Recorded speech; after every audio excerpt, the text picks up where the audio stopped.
Whenever you rent or buy a video, you need to be sure that the film you choose is suitable for the audience at home. Do sit down. We're just about to have some tea. Ladies and gentlemen, please do not panic, but scream. Scream for your lives.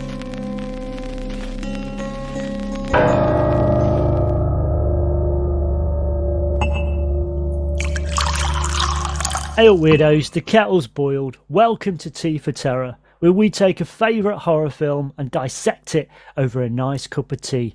I'm your host, Andrew Graves, and my guest today has been trysting with a co-ed, proving he's not even a second-rate scientist. Welcome, Dan Taylor. Hey, Andrew, thanks for having me on. Hey, you're all right. You're welcome. You're welcome. How you doing?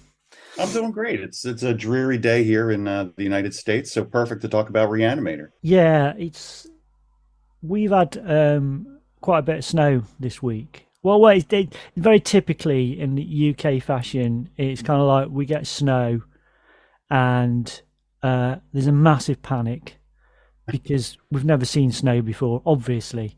And then it's kind of like the whole country comes to a standstill and then the next day it's gone. It's just a bit of slush. That's it. Because our infrastructure is kind of set up to deal with drizzle. That's essentially what our infrastructure is when it's working at its max. Drizzle. So yeah, everything else is slightly hot. That's it, done. But yeah, so good. I'm glad you're having a dreary day there because that's mostly our. That's what we get every day of the year. Pretty dreary. So yeah. So what have you been up to in terms of what you do and writing and stuff like that? Have you got anything you want to talk to us about? Well, I'm probably best known for the fanzine Exploitation Retrospect, yes, which my friend Lou Gonsi and I founded in 1986, and we'll talk about it during the podcast. But Re-Animator was pretty much the crucial point which caused us to create the zine. Like, we founded the zine kind of because of Re-Animator, but not in particular the movie itself. We'll talk about that a little bit. But we founded Exploitation Retrospect back in 86 and did it as a print zine for like 40 some issues. Took a break for a while. There was a website. There's still a blog. And so that's basically what I've been doing. I've been writing about horror films, junk culture, drive-in culture, things like that since like 1986. I also do a food zine called The Hungover Gourmet. So I'm always doing a little bit of writing and publishing on the side, but I just love horror films, and I consider Re-Animator pretty much the best one ever made. Yeah, I think there's something about the whole idea of the exploitation film, I think, is endlessly fascinating. Whatever it is, whether even if I don't personally like the film, I like the idea of exploitation cinema, and I think that a kind of fanzine is the perfect medium for delivering the message about exploitation cinema and that whole kind of grindhouse sort of drive-in sort of culture. It's weird because growing up in the UK, the driving thing's not really, it's not a thing over here. There might be the odd thing every now and again, and we have the outdoor showings, but it's not really a thing, and it never was a thing here. So for me growing up, I've never been to the States either, so but it's just something that's always fascinated me, and it's always been, I like the kind of more mainstream stuff that's connected with America, but I think that it is that the trash cinema, exploitation, the drive-in, the Roger Cormans and the AIP cinema and the kind of 80s splatter films. It's just that is kind of this kind of counterculture, and that is just a fascinating thing to me. So any kind of fanzines or anything, in terms of what you're doing, I trawl kind of charity shops over here, which I guess is the sort of thrift stores, you might call them in America. I'm lucky that where I am, it's quite a sort of, a kind of arty, creative area. So a lot of people give stuff to charity shops you won't necessarily find anywhere else. But I've got so many books and films from there, but particularly books, And a lot of them, I keep my eye out for books just about sort of trash or horror or cult cinema. Yeah, it's just I don't. I have absolutely I've got time for people that aren't kind of, I understand people aren't, not everybody's into that, but I kind of wonder why. why would you spend your entire life not being into that? Right. It's amazing. Yeah, Why would you spend time watching The English Patient when you could be watching something like Re-Animator or whatever? It just seems silly to me. It's a waste of your time and mine. yeah. Well, I was really lucky because I grew up in the Philadelphia area, so around a big city, and ended up going there for college. And it was, mid 80s. So the quote unquote grindhouse cinema was still a thing. Like, you could go and see a double feature of Witchboard and Seven Doors of Death at the Budco Midtown, or, Evil Dead 2 played theaters. You'd get all of these kind of, trashy movies. And it's funny, I'll talk to people now, and we'll be talking about a movie that's just come out on Blu-ray or something, some remastered, whatever. And I'll be like, oh yeah, I saw that in the movies in 1986, or I saw that in the movies in 1987. One of my fondest memories is walking up the street to the theater that was right up the street from my house, where a couple of my friends worked. And the two movies on the marquee were Avenging Force, which is the Michael Dudikoff canon action film. It's sort of like a Most Dangerous Game type thing. And the other one was Class of Nukem High. And like, to walk up to the theater and those are your two choices, it was a glorious time to be alive. And, it was just great to write about that stuff, because stuff was constantly coming out on video. And then you also had all of the stuff that was playing in the theaters. And then we were lucky enough to live, there were probably 4 drive-ins within an hour of my house. And so you could go see a triple feature on the weekend of, whatever. It might be an action film. It might be some retitle. Like we saw Switchblade Sisters under the title The Jezebels. We saw Vampire Hookers under the title Graveyard Tramps. So it was kind of like you'd go almost not knowing what you were going to see. And that was just, it made it incredible. And I had a bunch of friends who worked in theaters. So we would also get into the movies for free. So we would go, like a bunch of us would go on a Monday night, and we'd hop around to 3 or 4 theaters and see a bunch of movies for free, because that was the way that all the theaters worked. Like everybody let everybody who worked for the other theaters in for free. So we just had this ton of material to choose from and write about. And, there's just something, like you said, there's just something fun about exploitation films. They are entertaining. They are usually fast paced. And, it was just an incredible time. Yeah, I mean, I was kind of a long way from that, growing up in the UK, and it wasn't like I was growing, maybe living in London in the UK, you have more access to that kind of things. There are, definitely cinemas in London which would have specialised in that, particularly in the 70s and 80s. But I grew up, there was a town near me called Mansfield, which is about, if you're talking about culture or counterculture, that was about 1,000,000 miles away from all that. It's the tiniest, it was like an ex-mining town, or mining town soon to be an ex-mining town. And I didn't even live there. I lived like 5 miles down the road, even more out of the way. But even so, there was still a cinema in Mansfield it was the ABC cinema at the time. And, during the week they'd play mainstream movies and whatever was released. But then on Sundays, they would always have like a horror or extreme sort of double bill. So even in, as far away a place from the experience you're talking about, I still had in the 80s, I was still getting access to that. And then also we had, as I've mentioned on this show before, in the UK in the 80s, we had, in the sort of late 80s, early 90s, we had TV shows so we had we had three channels for a long time in this country, and then we had Channel 4 introduced in the early 80s, and then later on Channel 4 started showing. There was a series called Jonathan Ross did the series, and it was called The Incredibly Strange Film Show. So, and also there was a series prior to that, which was it was kind of a TV version of the Golden Turkey Awards. So they'd look at, kind of so-called bad cinema, and then they'd show like Santa Claus's Conquers the Martians and all that kind of stuff on Friday night. So I definitely had that. So as well as growing up with horror, I was definitely aware from a very young age of exploitation, low budget, grindhouse type cinema.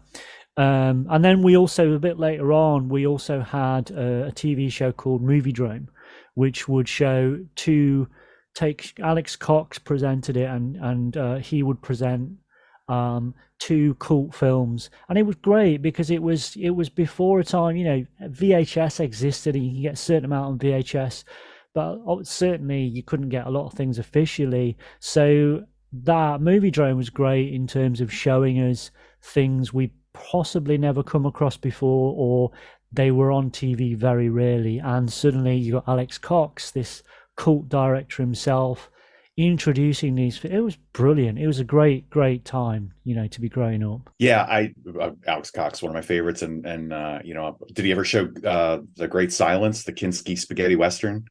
I'll have to. There is an official list somewhere. Oh, okay.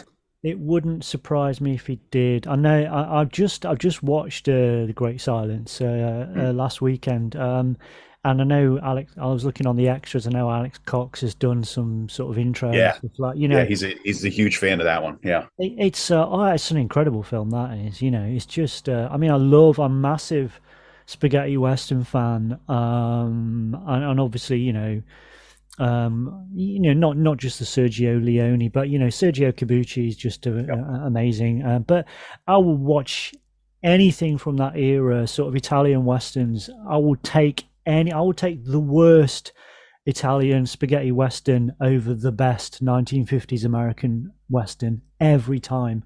I just love those films. I'm a huge Kinski fan. I don't love spaghetti westerns, but I'm a huge Kinski fan. So I have watched a lot of what I consider bad spaghetti westerns because Kinski made a lot of them. Yeah. Well, and great, The Great Silence. I kind of don't want to spoil it for people who have not seen it. We do spoilers on this, but because we usually stick to horror films, obviously, if you've not seen The Great Silence, go out and watch it now. And I'm not going to tell you the ending, but you are not expecting that ending. You won't. It will blow you away. It's a great film, and it's a kind of and it's not a nice film, but it's kind of a good Christmas film, because it's very snowy as well. Yeah, it's one of the things I love about it is it's got kind of a unique setting with the the snowy background to it, and Kinski's just phenomenal in it. So yeah, I second your recommendation highly. Yeah, he's such a bastard in that film. Yeah, it's great. So Dan, exploitation cinema, but what is specifically horror? What would you say was your kind of through line into horror? Why did you start watching horror films? So I grew up in a household where my dad was a huge sports fan and my mom was a huge movie fan. And every week, so this, I grew up in the 1970s basically. And every week our newspaper would come with a TV insert, and it would list, okay, here's everything that's coming out on the television this coming week. And my mom would sit there and she would go through it and she would circle, films that she thought I should watch. And she loved classic stuff. I mean, she loved, Madam X and Gaslight and the Hitchcock stuff. So she got me into kind of those things later on. But the real on-ramp for me with horror, and I always tell people it was my gateway horror film, is Abbott and Costello Meet Frankenstein. Because every Sunday, one of the local channels, they ran Abbott and Costello late on Sunday mornings, early Sunday afternoons. And we would go to church, we'd come home, and my mom would be making breakfast and Abbott and Costello would be on. And I'd kind of plop down and sit and watch Abbott and Costello. And with the first time I saw Abbott and Costello Meet Frankenstein, that was the first time I saw the Universal monsters. That was my first introduction to them. And I was, it's a good horror movie, but I mean, it's just a great horror comedy. The movie is hysterical, and Abbott and Costello are just unbelievable. It's their top of their game in that movie. And so after seeing that and, raving about it to my mom, I was like, oh my God, it was such a great movie. And the monsters in it. And she said, well, why don't you start watching, some of the Universal monsters? I'll let you watch some of those. And so I started in watching, Son of Frankenstein and, The Invisible Man. And because that stuff played on our local, what we had, what called UHF channels, which were the non-main channels. They were owned by local companies. And they were the ones that showed, reruns of Ultraman and Space Giants and Batman and Speed Racer and stuff like that. But then they also showed movies. And so in Philadelphia, there was a local, I don't know, did you guys have like local horror hosts in England when you were growing up? Like a guy who would host a show? No. Oh, okay. So we had this guy in Philadelphia, and his name was Dr. Shock.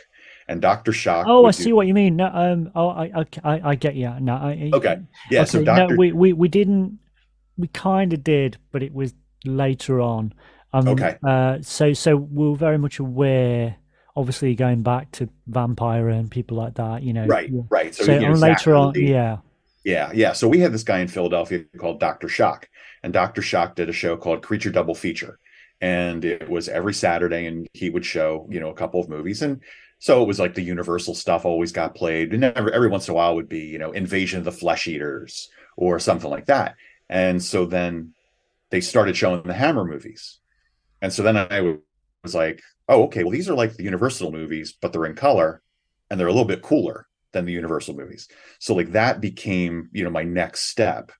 And then in the late 70s, we were one of the first neighborhoods in our area to get cable television, because we lived in an older development and we still had telephone poles.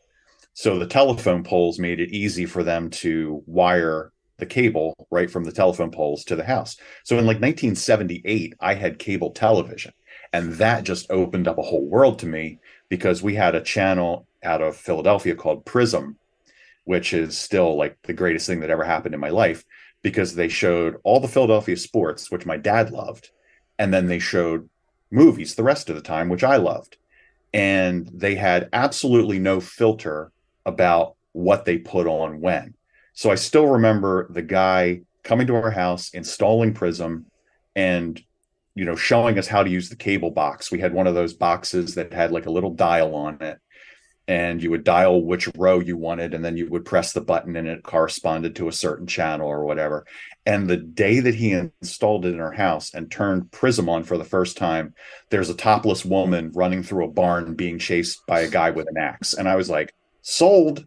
I am all right. This is the greatest thing that ever happened to me. So, I'd come home from school, my parents would be out, I'd make myself something to eat, I'd plop down on the couch and I'd turn on Prism, and it was like God knows what was going to be on. I still remember the day I came home and Death Game with Seymour Castle and Colleen Camp and Sandra Locke was on. And I was probably in 7th grade, so I'm like 12 years old. And Death Game comes on. I know nothing about Death Game. And by the end of it, I was just like, all right, I want to see more movies like this. And that was, so that was kind of my progression. It was like the Universal stuff, the Hammer stuff, the 50s monster stuff, and then cable TV and VHS just opened up this whole world to me, that I'm still like, immersed in to this day, Yeah, it's interesting, I think, particularly with you talking about Albert Costello meet Frankenstein. I mean, that is because, I guess there's a certain quarters or certain people within the horror fraternity, if you like, would kind of look at that. And I know there is a certain narrative which suggests that was kind of the nadir of sort of universal horror. But yeah, the problem is you're looking at things like that as a film critic and not as a child, and while as an adult I'm going to probably wax more lyrical about Bride of Frankenstein or something like Mad Love or whatever, these kind of weird subversive 1930s films. that were made in a very specific time and were just fucking odd and strange. However, as a kid, I wasn't that bothered about the original Dracula or the original Frankenstein or even Bride of Frank because I didn't get it as a kid. I saw the monsters, I liked the monsters, but I didn't. Obviously, as a kid, you're not picking up any of that subtext or anything like that because you're not supposed to as a kid. So for me, it was always the second wave of Universal horror films that were more, because as a kid, what do you want? You want monsters and more monsters. So films like House of Frankenstein or House of Dracula, they were perfect for kids, and particularly something like later on with with Abbott Costello, who kind of took the elements of let's have monsters and monsters and monsters plus comedy. I mean, what's not to love about that? It's just it's just great. Yeah, that it was just and the thing is, like, I have a daughter now and she's 16 years old. And so my wife is more of a fan of, she's more of a classic film fan. So she's introduced our daughter to things like Ghost and Mrs. Muir. Like, that's my daughter's favorite film of all time. She loves Ghost and Mrs. Muir. She and my wife will watch a lot of those kinds of things. And my daughter's really interested in the older Carol Lombard. Like, she told me yesterday how she watched a Carol Lombard movie that I'd never heard of, but she loves that stuff. And then the other night, she and I watched Silent Night, Deadly Night 5, The Toy Maker, because I told her that Mickey Rooney was in it, and she was like, "Well, I have to see it." So she's kind of got the best of both worlds in terms of her love of film from my wife and me. Yeah, I that's good. Yeah, I don't have kids, but yes, occasionally, I think it might have been nice just so I could have some minors to corrupt.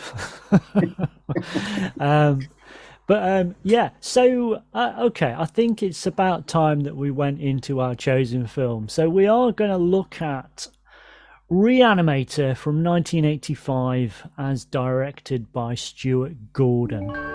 Herbert West is at the top of his class in medical school.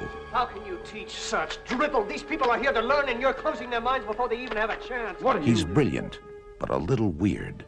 I've broken the 6 to 12 minute barrier. I've conquered brain death.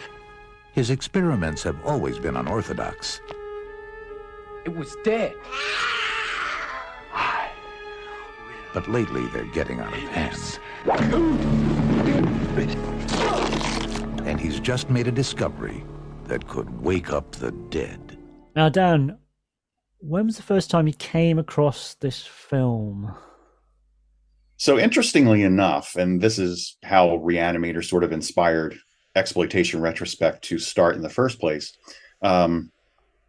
we had a film critic in Philadelphia, and he's dead now, but I won't mention his name. And he sort of it was just knee-jerk 1-star reviews for anything that was horror related. Like, he would just trash pretty much anything. And so, you have to remember, this is 1985, so there's no podcasts. I didn't know what a fanzine was. I wasn't reading Fangoria religiously or anything like that. So, and there was also a ton of movies coming out.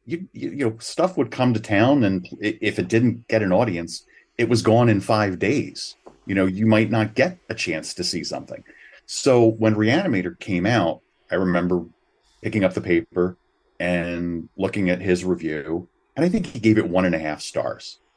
And so, we were consumers. We needed to make choices.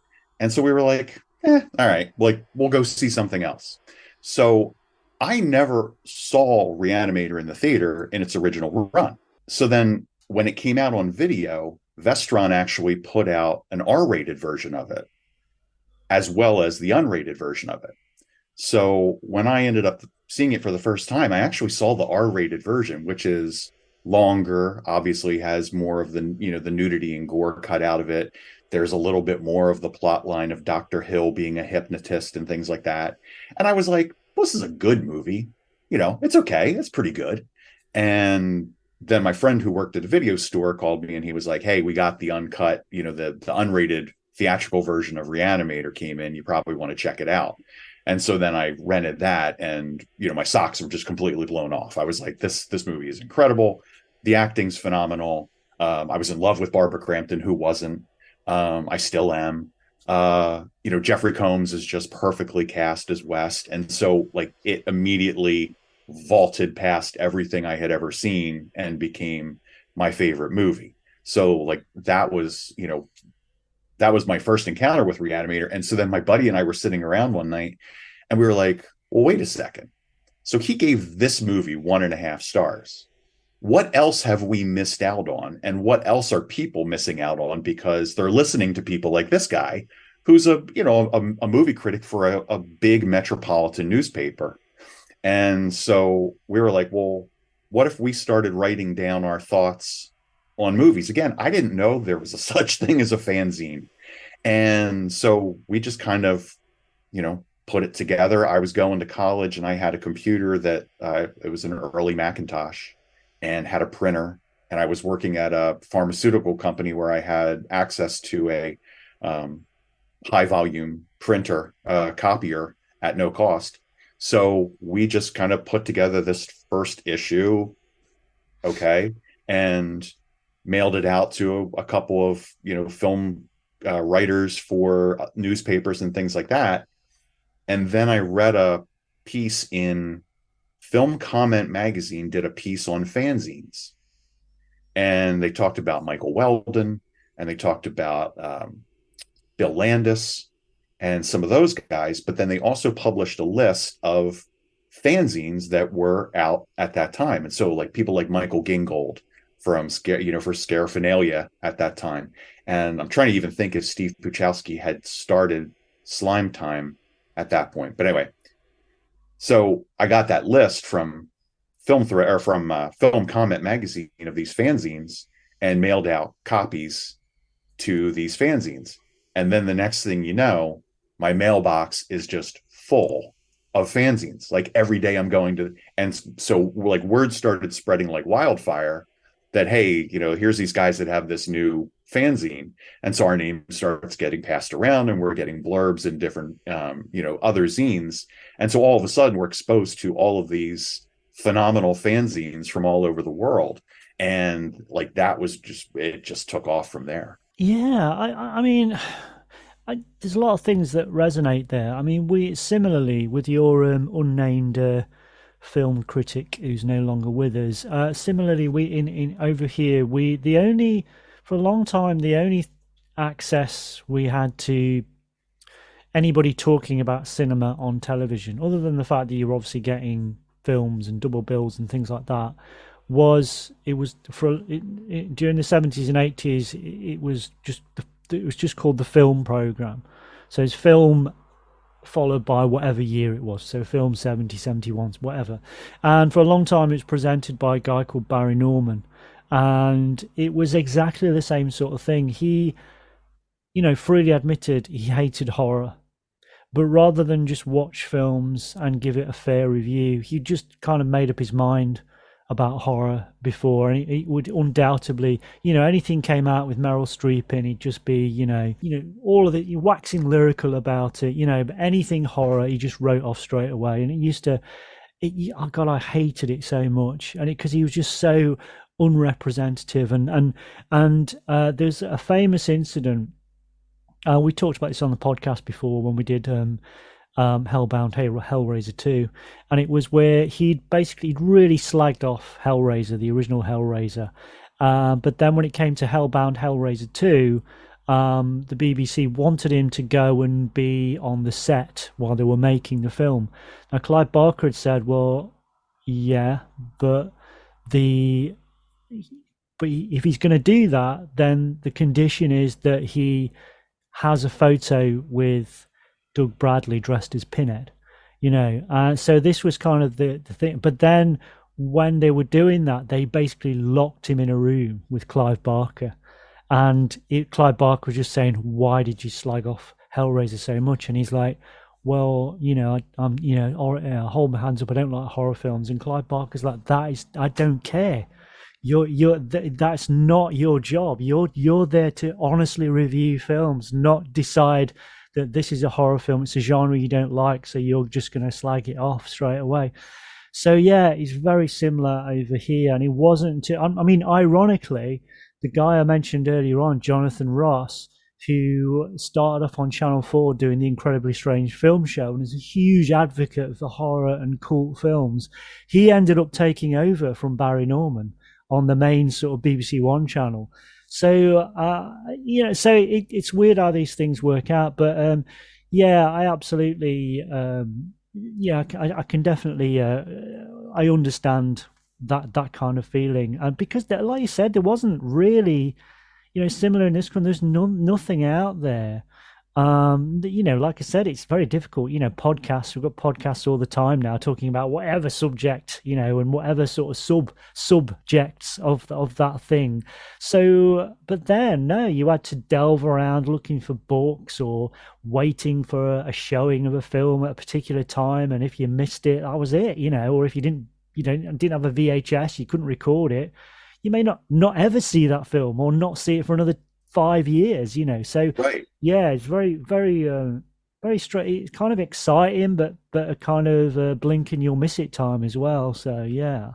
Yeah, and it became, like you said, books. Like the Psychotronic Film Guide, from Michael Weldon and stuff like that. That became like my Bible. You'd go through and but the thing was, like you said, you might never see that film back in that time. Like, it was so hit or miss. If it showed up on your local UHF channel, great, but if not, you were out of luck. You might never see these movies. So it was kind of it was like a treasure hunt in a way. Like, you just never knew what you were going to find. And I remember seeing stuff like on cable, seeing stuff like Cutter's Way, and it might show one time, and if you didn't see it and you didn't have a VCR to record it, well, you were totally out of luck.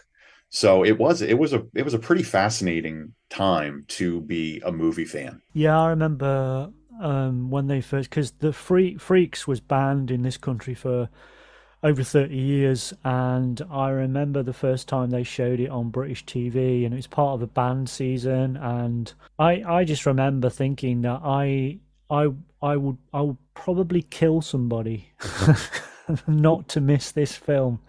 It was just, it was such a huge event for me. I remember they kind of trailed it the week before, and I was round at my friend's house, and I was just like, my jaw just hit the ground, and it's like I was planning my week, working up to that point when Freaks was on, right. So it was, I've said this before. At a time now where you can access pretty much everything, whether it's on DVD, Blu-ray, YouTube, whatever, streaming, I have no problem with that. It's absolutely, it's very useful. I teach a lot of stuff about films. It's incredibly useful to have instant access to clips. However, there is something very unique about that time in that it was the first real sort of time where you're getting not just people that went to the cinema, but you were having people who were into very niche or film fanatics, and who were hungry to see these strange, out of the way films. And so, yeah, but the idea that you were only able to see them on television or maybe at the cinema, but and if you didn't see it, they created this weird, this much stronger connection with these films. The downside about having instant access is that they become throwaway, and then they weren't when we were younger. Right. And growing up in Philadelphia, it was a university town, and so I still remember going and sitting on a floor somewhere and watching a projection of Beyond the Valley of the Dolls on, like, it was like either a sheet or a white wall at the Temple University Cinematheque, because it wasn't available on VHS, and it sure as hell wasn't going to play on television. So it was like your only way to see Beyond the Valley of the Dolls was, hey, there's a screening of it on Thursday night in Philadelphia, and if you don't see it then, you're screwed, because there's no other way to see it. Herbert West brought a lot of dead people back to life. and not one of them showed any appreciation. So, Dan, so this is obviously Re-Animator is based on a short story by H.P. Lovecraft, Herbert West, Re-Animator. So, have you read that story? How familiar are you with H.P. Lovecraft as an author, as a writer? We probably had the same experience, a high school kid, teenager picking up the Lovecraft anthologies, at the bookstore and reading them. So read those a lot. My first exposure to Lovecraft was probably the old Night Gallery TV show, the Rod Serling, and they would adapt a lot of the Lovecraft stories, and some of the stingers at the end were little nods to Lovecraft. So that was like, my main exposure to Lovecraft, like back in high school. I have read the story, and there's some great pieces that Dennis Paoli pulls out of the story. You don't realize how much he does kind of pick and choose. As you're reading it, you can kind of harken back to things that happen in the movie. It's funny. I had a chance to meet Stuart Gordon and Dennis Paoli at one of Jeffrey Combs's one-man Edgar Allan Poe shows. And so we were chatting after the show, and I mentioned that I had just seen Re-Animator on the big screen, probably, I don't know, 5 or 6 months before I ran into them. And the funniest thing was they both said to me at the same time, they were like, "How did it hold up?" I was like, "What do you mean, how did it hold up?" It's such a great movie. But, and Dennis Paoli, we talked about, the challenges of taking that story and adapting it for a modern audience, because it is so of its time. I mean, I absolutely love Lovecraft's work. I really do, and I think it is one of those things where there's people I would kind of equate as being sort of similar in a way. I think if you think about sort of sci-fi and horror, if you think about something like Ray Bradbury, who is possibly my favorite author. I'll just read anything by Ray Bradbury. And I think the reason is with Bradbury, there's always a even if he's dealing with darker material, there's always a warmth. He understands humanity, and you get the feeling that he, despite what he's saying, despite his criticisms of humanity, he understands whose team he's on. He's for humanity, and I think there's a lot, even someone like Clive Barker, who is, he writes some incredibly, it's more cynical and it's horrific imagery. And yet there is still something, given his background, he comes from a working class background. He was gay when it really wasn't acceptable to be gay at that point, So you can see that humanity in his work. I think with some people like H.P. Lovecraft, you get the feeling that there was a genuine madness there. I don't just mean in terms of the work he was putting on paper. It just feels like he was understanding of something that the rest of us can't possibly kind of understand. And he threads some of these things together, and he pulls these different factions together, particularly in his later work. But I think with something like, obviously Herbert West, Re-Animator, that is an earlier sort of story, and it's not necessarily as connected with other things as his other stories were. But it's an interesting story, and I think the film is very, it's very faithful to the story, but it does different things. It obviously takes the impetus of that story and takes some of the imagery and takes some of the ideas, but it puts it within the bounds of a brightly coloured neon splatter film from the 80s. Now, I think in terms of Lovecraft, I mean, the elephant in the room with Lovecraft, he was, not a particularly warm human being. And obviously it's been spoken of before. There was a huge kind of racist element to his kind of understanding and his philosophies, which I hold no truck with. But again, particularly like something like Herbert West Re-Animator, there's a section in that about the boxer, the black boxer, and it's very difficult to read. There is a section there where he's literally saying, he's equating this guy to being a beast or an animal.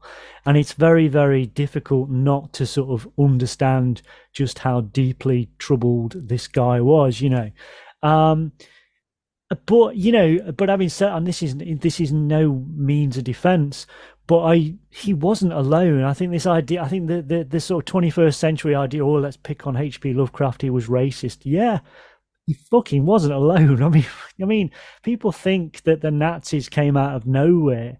No, they were just tapping into sort of racist fears that have been there for years and years and years.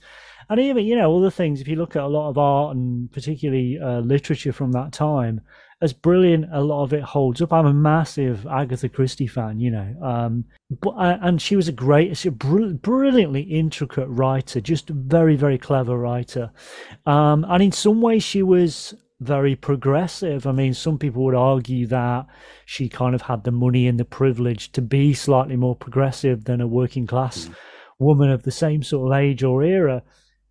However, there is still stuff that makes it absolutely of that time, as well as, obviously, and then there were Narn, that wasn't the original title for that. I'm not even going to say the original title because it's not acceptable, But also, I was reading there's a story called Death in the Skies by Agatha Christie, and it's a great little story, but then it just gets to a point, and they're talking about these two characters in this story, and it's kind of this romance is building between them, and it's kind of like, it's this list of things. Oh, they liked this, and they didn't like this, and they both liked honey, but one of them didn't like this, and then it just, the one thing they could agree on is that they both did not like Negroes. And it was just like, where the fuck has this come from? This is nothing to do with this story. Right. And it's just like, fuck, you just have to remind yourself you are reading things from the 1920s and 30s where it was, racism on the whole was generally just accepted and encouraged, largely, so yeah, obviously that is a very uncomfortable side of Lovecraft. But if we separate the work from the jerk, we've got an incredible body of work. Absolutely, I think, as much as I kind of sympathize with cancel culture a lot of the time, because some people should be cancelled because they're not very nice, they don't deserve a platform. I think this idea of kind of cancelling someone like Lovecraft, yeah, cancel the person, but you're missing out. If you're a horror fan and you're not at least reading one or two stories by Lovecraft, you really are missing out, because they are works of genius, I think, just mad genius, insane, horrible genius. And I think in a similar way, I'd equate him to Philip K. Dick. I don't think Philip K. Dick was a nasty person or anything like that, but I think in the same way that you get the feeling with, I've read a lot of Philip K. Dick stuff, and you get a feeling that it's not necessarily intrinsically linked, but everything he was writing is kind of linked in some way. It's all part of this weird universe that he created, and I get that feeling with Lovecraft as well. But yeah, it's a brilliant sort of, the stories he created were just from somewhere else, literally. I mean, that's his whole kind of shtick, but that's what it feels like. You feel like that he didn't necessarily write them. You feel like he kind of found them in a cave somewhere and just put them out in the world. They come out of nowhere. Like you say, it's almost like he's channeling them. It's not like it's being written. It's like that he's channeling this information and putting it down, and it does seem like it's kind of like it's from another world, literally. Yeah, and I think it's interesting. I teach a lot of film courses at a cinema called the Broadway Cinema in Nottingham, where I am, and I do a lot of horror and cult courses. And the last course I'm just finishing off is called American Gothic, so it's kind of looking specifically at American horror and American horror films. And I guess one of the differences is that, with a lot of British or English horror films, even, there is this kind of connection to the land, and I guess there is the still the hangover from people like Mary Shelley and Bram Stoker. But And I'm not saying that didn't influence American films and American horror as well, but I think, you know, in America, it's kind of the tentacles, you know, stretch out from people like H.P. Lovecraft, but also Edgar Allan Poe as well. And I think there's a lot of that influence, you know, this idea of isolated communities, or, you know, somehow stumbling across the town that's gone bad. That's a very Lovecraft idea. You know, people tend to think Lovecraft, oh, tentacles, you know. No, Lovecraft, it's about the unseen, the unspoken. It's the thing that's not quite on the page or on the screen.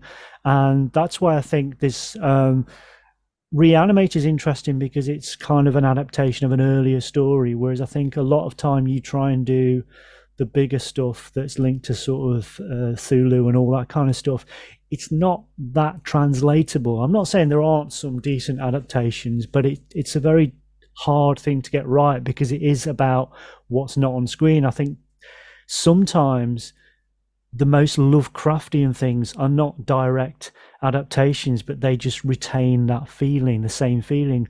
The Lighthouse, to me, that's very Lovecraft. That's incredibly Lovecraft. Yeah, another Stuart Gordon film I think is one of my favorite Lovecraftian is Dagon. You know, Dagon is like, that's a movie that I think really nails that Lovecraft vibe very, very well. Yeah.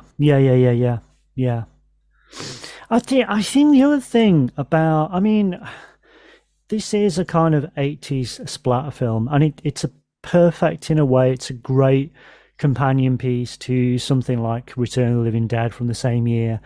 And the reason I love Return of the Living Dead is because it's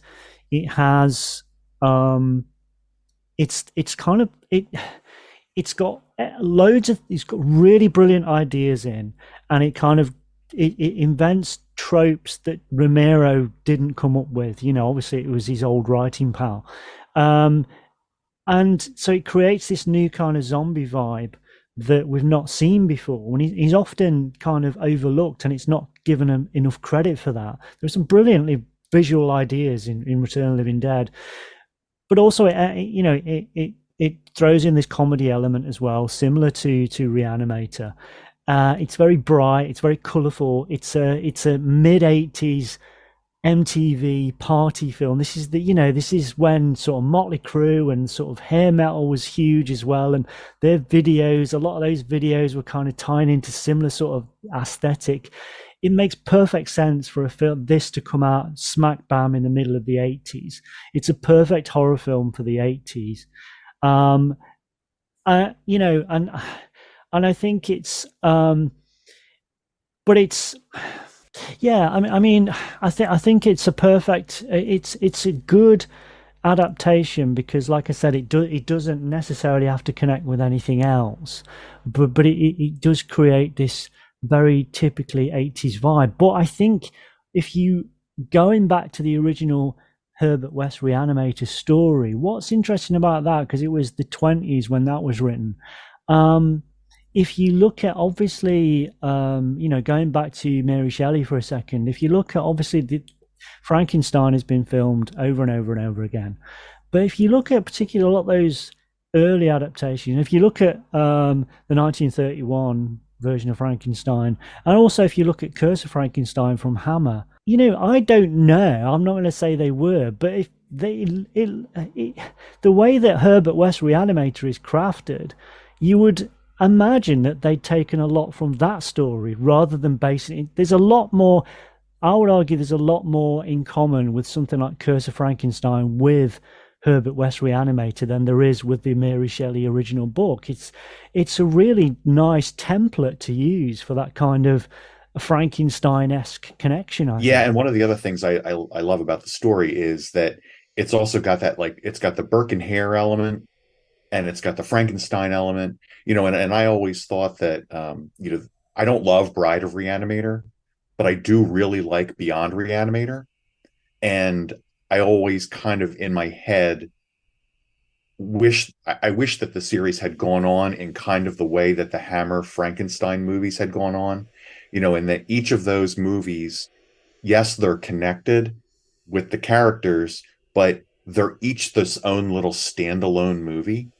And that was what I liked about Beyond Reanimator. And then, they were in talk to do House of Reanimator, which was going to be set in the White House, and the president was going to get killed, and they were going to call in Herbert West and have him reanimate the president, who was going to be played by William H. Macy. And it's just like, why didn't that happen? It's just incredible. And I don't know if you've read the book, but there's a book out now called, I think it's called Unseen Horrors. And Brian Usna has a whole chapter in there about unmade Reanimator projects. And it's just wild. It's mind-blowing, some of the concepts that they had in place for sequels that just never happened, unfortunately. Yeah, no, I'm gonna have to get that, because it's one of my sort of pet loves, really. I love the idea of films that were almost made. Yeah. The stuff that we will never get to see, or even bits that have been cut out of films that have been lost forever. That fascinates me as well. Yeah, I'm the same way. The fact that we'll never see the original ending of Freaks. That's been lost. That's gone somewhere. Or we'll never see Lugosi's original Frankenstein screen test. All of that kind of stuff. Just, I've toyed with the idea of doing a novel or something around that. Is suddenly, finding all this stuff, and I just really interests me, and I do really like the idea of those unmade films. There were King Kong projects that never got off the ground that would have been really interesting, and loads of things like that. And like you say, Reanimator is, if I'd much rather, I've said this before, but I'd much rather see more films from something like Re-Animate. Even if they got really bad, I'd rather see that concept used and abused to the nth degree than something like Halloween, which Halloween just ran its course, after the first two films. For me, I don't really see, I am wrong, because they still remain popular, but I don't get it, and I thought, I think Halloween 3 was really interesting, and they kind of could have stuck with that.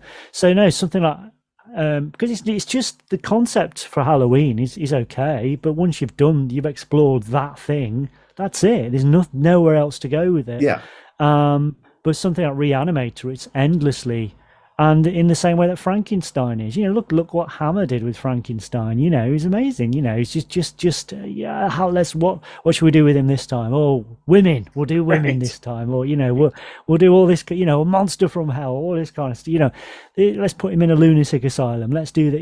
It was great. It's like having a little Peter Cushing action figure they could just place into different sort of scenarios. And I think you could easily have done that with Herbert West and Re-Animator, and just done a. I know they did 2 sequels, but there could have been a whole cycle of films, Oh, absolutely. which would have been endlessly fascinating. I Yeah, think. yeah. I mean, oh Christ, what? Like you say, it's ultimately it's going to get to reanimating the president, but what else could they have done? The idea of reanimating body parts as well. Just as they do in the story, and obviously in the original film as well. I think that's Yeah, I think one of the ones that Houston talks about is it was like Island of Reanimator, and he gets after the events of Beyond Reanimator, they take him to this island to put him away on this island, and he starts creating these monstrous creatures out of body parts on the island, and they have there's all these production sketches and things, and it was just just like the create Usna, he comes up with these sometimes comes up with these incredibly crazy concepts, and you really need to pick up this book, because it's not just Re-Animator, it's people talking about all of these unmade horror films. Yeah. And you'd love it. You'd totally love it. Yeah, I mean, Brian Usner is just he's that kind of guy, isn't he? He was just someone who very much was just cult through and through, and just even if he was doing something more mainstream like Honey, I Shrunk the Kids, I mean, yeah, that was a popular mainstream family children's film or whatever, but if you look at it and break it down, it's just so cult. Everything about it, it was just, sometimes cult movies do end up being big kind of mainstream, but essentially behind that there's a cult sort of aesthetic, and everything about that film is just bizarre. And I think it still stands up, that first Honey, I Shrunk the Kids. Great. But yeah, and Usner was, he was in and out of doing those kind of either producing or directing these kind of weird and wonderful sort of low budget 80s, 90s films. Just a great character, I think. And, someone that for me, I'd much rather take someone like Roger Corman or Brian Usner and all these kind of people that are just on the edges or on the fringe. They're just more interesting to me. And I will watch. Don't get me wrong. There's a lot of Spielberg films I love, but I'm less interested in the guy and his kind. A lot of his other stuff. I mean, beyond Jaws and stuff like that, I'm not that interested in his oeuvre. Mm-hmm.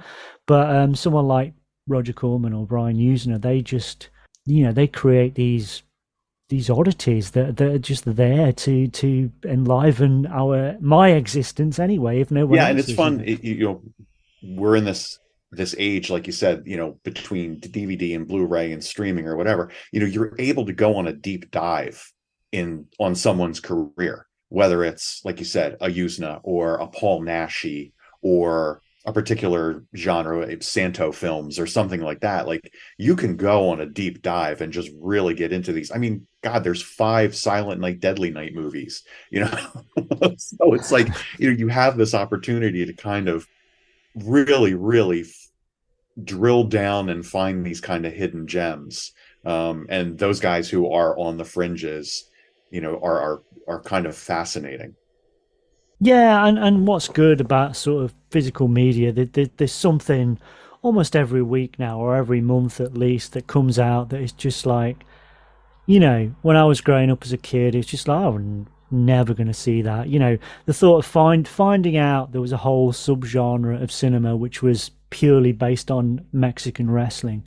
I was just like, what? Why aren't these films on my TV now?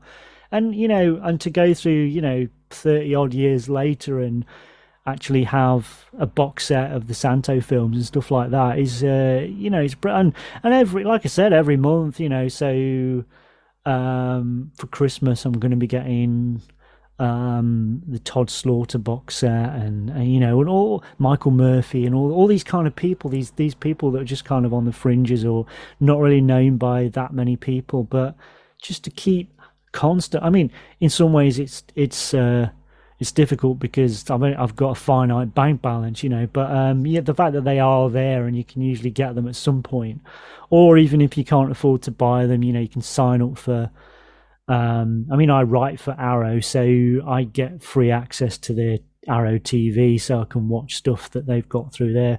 I think that's kind of, to me, that's the future of streaming. It's the more niche streaming channels, because I think with something like Netflix or whatever, it's just so huge, and that you can spend days just trying to find something that you might be interested in. I totally agree. I think that we're gonna get to this point where it's talk about something like Shudder. Shudder is a great channel where it's a boutique kind of niche streaming channel, and I love it. They show the Vinegar Syndrome stuff, and you get these the other night I was like, I want to watch something that I've seen before that's just gonna wash over me, and I was like, Tenebrae. Like, Tenebrae was on there, and then you've got these labels like Cauldron Films and Arrow and 88 Films and these things that are coming out. Blood Delirium. I watched Blood Delirium a couple weeks ago with John Philip Law and Gordon Mitchell, and it's just like, why? Like that's out on Blu-ray is just it's almost like we have too many options. Yeah, like I said, I'm lucky because I write for a lot of these kind of boutique Blu-ray companies, so I get a lot of freebies. So, but even with stuff like, 80, I write for 88 Films, and occasionally I'll be like, they'll ask me to do stuff, and I'm like, don't pay me for this. Just send me this instead. Send me 5 box sets of this instead, because I'll just waste my money on that anyway. So, yeah. So, but it's just kind of groovy. I never, I even like 10, 15 years ago, I couldn't have imagined I'd be writing for a lot of these companies. So it's great. I just love it while they're still there. I hope I'll be able to write for them. Yeah. So, any other thoughts on Re-Animator? For me, and in rewatching it, and I've probably watched it 100 times over the years, it's the casting is phenomenal. Like, I can't picture anyone other than Jeffrey Combs as Herbert West. He's just so perfectly cast. Bruce Abbott is the kind of the bland foil for him, who is kind of the assistant but doesn't really approve of what he's doing. And then David Gale as Dr. Hill is just he plays it so well. It's just such a great character, and he really, like, there is no holding back. And the film is just so incredibly well paced. Like, once it hits that scene where they reanimate the cat, like, it just goes gangbusters. Like, there is the economy of motion in that movie. It is just nonstop. It is so well paced. The music is fantastic. One of my other favorite films is Psycho. So, the first time I heard that music, I was just like, are they just using the Psycho music? So yes. pretty much. So yeah, it's just every part of it, I think, it just comes together in such a cohesive package that I don't know. It's just a brilliant movie. It's funny. It doesn't try too hard. And you're probably going to be surprised by this, but you're talking about Return of the Living Dead earlier. I don't like Return of the Living Dead. I think it tries too hard. Something like, for me, Re-Animator, another one of my favorites, Demons. Like, they don't try too hard. They're not trying to be a cult film. They're just being a film. And that's what I love about Re-Animator. It's what I love From Beyond too, but I always feel like From Beyond tries a little too hard. So and I told Jeffrey Combs this once when I met him. I think it's the greatest film ever made. He was a little shocked by that, as you can imagine, but I really do. I think it's such a wonderful piece. Like you said, it's such a great 80s splatter film. It's smart, it's funny, the performances are awesome, the music is great, it looks great, and it's just a fabulous time. You can rewatch it time and time again and always enjoy it. Yeah, I think I'm not going to argue about Return of the Living Dead. I think you're wrong on that. I think it's just everybody thinks I'm wrong. But I think, yeah, like you said, from the moment they reanimate the cat, that's when it kind of really kicks up a pace and never really stops. But I'm always a bit Re-Animator's not on its own for doing this, but I'm always a bit kind of, because I've got cats and I love cats, and my cats are just, I love cats. Cats get bad PR in horror films. I think they don't. They it's kind of like someone's got a cat and it's like they're introduced. Oh, where's Puss gone? It's like, you're sitting there thinking, oh God, something's happened to the cat, and of course it's going to be in his freezer or whatever. But it's always like immediately they get over the shock. Well, you've reanimated my cat. No one's bothered about that animal anymore. Last time I lost a cat, I was just distraught for weeks. Right. Nobody really goes into this in horror films. Cats are, you look at John Wick, a whole franchise of films has been born out of someone killing his dog.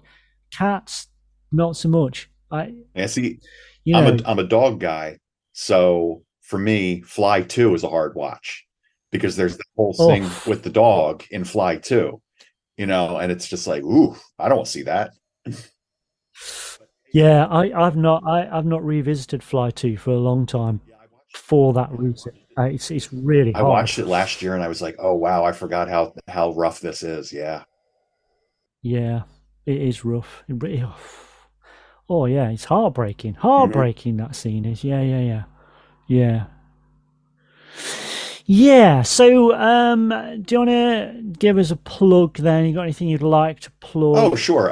You can still catch my writings every now and then at eronline.blogspot.com. We're also on Facebook under Exploitation Retrospect, so come and check that out. And I am working on a new issue of The Hungover Gourmet that is coming back after probably like a 10, 12-year hiatus while I was raising my daughter. So what's the Hungover Gourmet? What's the Hungover Gourmet? I don't drink. It's well, it's funny. It's one of those things that I created the name, probably 30 years ago, and it was kind of an unfortunate choice because it's not really about that. It's really it's a food and drink and restaurant reviews and anything kind of food related. But the name is so good that I can't get rid of it. Yeah. So I did like 12 issues of that in the 90s and the early 2000s, and then kind of stopped when my daughter was born because I was working from home and raising her. But now that she's in high school and I'm working outside the house, I have a little bit more time. So I figured I'd, do a new issue and see what happens. Great. Well, yeah, I mean, please do follow our Facebook page. I'm not doing fucking X or Twitter, whatever it's called anymore. Fuck that. It's just pointless. Yeah. It's dying. So don't look for me on there. But yeah, follow us on Facebook, and obviously check out other episodes of the podcast wherever you listen to your podcasts, because we are out there. We're all over the place. It just remains for me to say thank you to Dan Taylor for coming on today and being a fantastic guest. Really, really, really enjoyed this conversation about Re-Animator. It's been really nice to chat. Also, to chat about exploitation cinema and everything you're doing over there. It's fascinating. So thanks a lot for coming on. Hey, thanks, Andrew. I love the podcast. It's a great listen, and cheers. Have a cup of tea. So, remember to call round next time. Make yourself at home. You look like you're dying for a nice cup of tea for terror. And remember, my friend, future events such as these will affect you in the future.